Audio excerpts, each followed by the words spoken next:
እኔ እኮ ተናግሬ ነበረ ትናንትናውኑ ማለት ነው። የሀይሚና የሀይሚ ልደት ሳይሆን ቀለበት ነው ብዬ ተናግሬ ነበረ። ነገር ግን ያችም እየመጣችሁ አሽቃባጭ የታየች ምን አገባሽ ምናምን እያላችሁ ኮመንት ላይ ስትኮመቱ ነበረ ማለት ነው ነበረ። ነገር ግን እኔ ጭምጭምታ ሰምቼ ነበረ። ስለዚህ ያው መጀመሪያ ልደቱን እናክብር ብለው ነው እንጂ የልደቱ ፕሮግራም ለታ ታገቢኛለሽ ወይ የቃል ኪዳን ቀለበት እንዳረገላት ሙሉ በሙሉ እርግጠኛ ነኝ ማለት ነው። እኔ ከሚስጥረኛ ሰው ነበረ የሰማሁት። እናንተ ግን ሰው ማጣጣል ትወዳላችሁ። ለማንኛውም እንኳን ደስ አላችሁ። ያው ሀይሚ በተወለደችበት ቀን ታገቢኛለሽ ወይ የሚል የጋብቻ ጥያቄ ቀርቦላታል ማለት ነው። እውነት ለመናገር ማለት ነው ሀይሚ ትናንትና በጣም ደስተኛ ሆና ነበረ። እንዲሁም በጽሁፍም በእንትንም በሪከርድም ደስታዋን እየገለጸች ነበረ። በጣም በህይወቴ ደስተኛ የሆንኩበት ቀን ዛሬ ነው። በልደቴ ቀን የተለየ ነገር ያረኩበት ቀን ነው፣ ያየሁበት ቀን ነው። ጓደኞቼ ሁሉም ተሰብስበው፣ ቤተሰቦች ተሰብስበው ከአንደኛው ወንድሜ ውጭ። አንደኛው ወንድሜ ግን በጣም ቅር አሰኝቶኛል። ምክንያቱም ምንም ያህል ቢዚ ቢሆን ምንም ያህል ስራ ቢኖረው የኔ ልደት ቀን መቅረት አልነበረበትም ብላ መልክቷን አስተላልፋለች ማለት ነው። እና ውድ ቤተሰቦች የቀለበቱ ፕሮግራም ነበረ። ያው ብዙዎቻችሁ በእርግጥ ገምታችኋል። ሰርግ ነው ወይ? ሰርግ ነው የሚመስለው።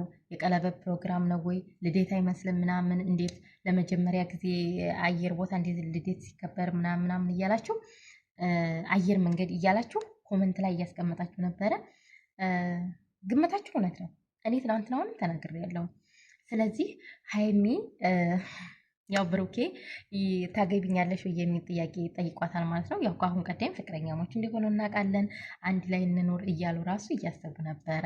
ያው አንድ ላይ ቢሆኑም ያው አለ አይደል አንድ ላይ ተጋብተው አንድ ላይ ባልና ሚስት ሆነው አንድ አምሳል ሆነው መኖር እንደሚፈልጉ ጭምጭምታ ነግረውን ነበረ እና በጣም ደስ ብሎኛል እውነት ለመናገር ማለት ነው። ሁለቱም ቅን ናቸው። ሁለቱም ሰውን ለማሳደግ የሚሄዱበት መንገድ በጣም ነው ደስ የሚለው እና ውድ ቤተሰቦቻቸው ሁላችሁም ደስታችሁን ገለጡላቸው እና በዚህ በተረፈ ደግሞ ማለት ነው ሄሉዬ ኢዙዬ ሄሉና ኢዙን እንዴት አያችኋቸው?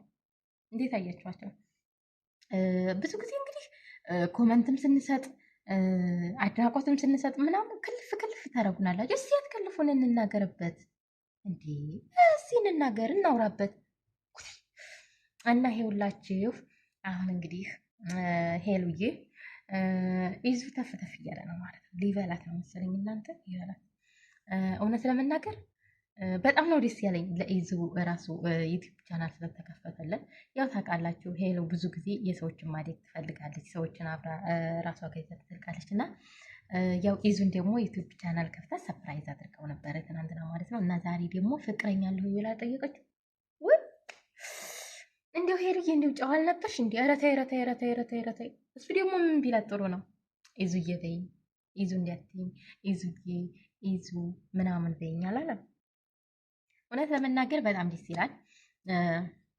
በዚህ አጋጣሚ እንግዲህ አንድ ላይም ተጣመሩ ምናምን ነገር አንልም። ምክንያቱም ገና አይተን ገምተን ያለውን ነገር ከኋላ ከፊት ከጎን ከግራ ከቀኝ ምናምን አይተን ነው ማለት ነው። እና ውድ ቤተሰቦች ለማንኛውም በጣም ደስ ትላላችሁ። ጥንድ ብትሆኑም ጓደኛ ብትሆኑም ልላችሁ ፈልጌ ነው እና ሲቀጣጥል ደግሞ ይህንን ዩቱብ ቻናል እስኪ ሰብስክራይብ አድርጉ። በቃ ሰብስክራይብ እያደረጋችሁ ልፈትፍት፣ ስለና አብረሽም ልፈትፍት፣ ስለና ሩታም ስለና ሄርሜላ ምናምን ልፈትፍት። እናንተ መቼም እናንተ የዩቱብ ሰዎች ማለት ነው እውነታ ነገር ይዘን ስንመጣ ወይ የሆነ ሙያ ነገር ስናስለምዳችሁ በቃ የመዲያም ቅመም እንዲሆነች ብለን የሆነ ታሪክ ስናወራችሁ አታው።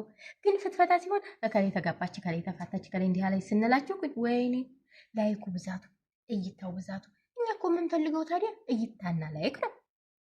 እይታና ላይክ እኮ ነው እኛ የምንፈልገው። ሹሃዳ መስከራ ለትስሙን መስከራ እና ስለዚህ ውድ ቤተሰቦች ሰብስክራይብ አድርጉኝ። እኔ አንዲቱ የመዲያም ቅመም እህታችሁ ነኝ። ስለዚህ ሰብስክራይብ እያደረጋችሁ አበረታቱኝ። ትልቅ ደረጃ ደርሼ እኔም እንደነሱ ትልቅ ደረጃ ደርሼ ወንድሞቼን እህቶቼን የምጠቅምበት ቻናል ይሆንልኝ። ይሄ ቻናል እኮ እኔ ስንት እንደለፋሁበት እናንተ ስለማታውቁ እኮ ነው። የሆነ ስለማታውቁ ነው። ዩቲዩብ የከፈተ ሰው ያውቀዋል ማለት ነው። እና ስለዚህ ውድ ቤተሰቦች እወዳችኋለሁ፣ አከብራችኋለሁ። እንግዲህ ፍትፈታ ወደ ፍትፈታው ተመልሻለሁ። ይሁን ነው ወደ ፍትፈታው ተመልሻለሁ። ስለዚህ ፍትፈታይቱን እንዲፈተፍት ላይክ እያደረጋችሁ ሰብስክራይብ እያደረጋችሁ አበረታቱኝ። እወዳችኋለሁ፣ አከብራችኋለሁ። ዛሬ ማታ እንግዲህ በብሩክ ዩቲዩብ ቻናል በጣም በከባዱ ይመጣሉ። ስለዚህ ፏፍክት ብለን እንጠብቃቸው ማለት ነው። ወይኔ እስከሚለቀቅ ድረስ ነው የቸኮልኩት ማለት ነው። እውነት ለመናገር እንደዚህ ዝም ብዬ ከላይ ሳይ ምናምን ያምረኛል እንጂ ብዙ ጊዜ እንደዚህ እየገባሁ ምናምን እያየሁ አልነበረም። አሁን ግን ለፍትፈታ ሲሉኝ እኮ ነው ወዲህ ማድነቁ ያህርኩት። እኔ እውነቱን ነው የምናገረው። ለምን ዋሻለሁ? ለምን ዋሻለሁ እንዴ? እኔ የምፈተፍተው ለራሴ ጥቅም ብዬ እንጂ ለእናንተ ጥቅም ብዬ አይደለም። ስለዚህ ሰብስክራይብ ካረጋችሁ ሰብስክራይብ አድርጉ። ሰብስክራይብ ካላረጋችሁ ለራሴ ጥቅም ነው ብላችሁ ታተዋት ችግር የለውም። ለእኔ ያለው የትም አይሄድም። ለማንኛውም ወዳችኋለሁ፣ አከብራችኋለሁኝ የመዲያም ቅመሞችዬ ማለት ነው። ሁላችሁም ዩቱብ ቻናል ከፍታችሁ ፈትፍቱ ምናምን ዘና ፈታ በሉበት። ምን ችግር አለው? የውስጣችሁን ተንፍሱበት እና ደግሞ ጥቅም አለው። የእውነቴን ነው የምላችሁ። እኛ ጥቅሙን አልቀመስነውም፣ ግን ብዙ ለፍተንበታል። ግን አሁን ላይ ለመቅመስ ዳርዳር እያለ ነው ማለት ነው። ስለዚህ የዩቱብ ቻናል ለምንድን ነው ከፍታችሁ የማትጠቀሙት? ለምንድን ነው? የእውነቴን ነው የምላችሁ። ክፈቱ። ፍትፈታም ሆነ የሆነ ታሪክ ነገርም ሆነ እውነት ለመናገር ታሪክ ነገር አይታይም። የሆነ ሙያ ነገር ስታስተምሩ እራሱ አይታይም። ፍትፈታው ግን በጣም የሚታየው ማለት ነው። መፈትፈት ተቻላችሁበት፣ እንደዚህ ከፍተፍ አድርጋችሁ ማውራት ምናምን ተቻላችሁበት። እኔ እውነቱን ነው የምናገረው። እንዴ ለምን ዋሽቼ? እኔ ምን ይሰራልኛል ዋሽቼ? እና ውድ ቤተሰቦችን ለማንኛውም ላይክ፣ ሰብስክራይብ በማድረግ አበረታት። ይወዳችኋል፣ አከብራችኋለሁ።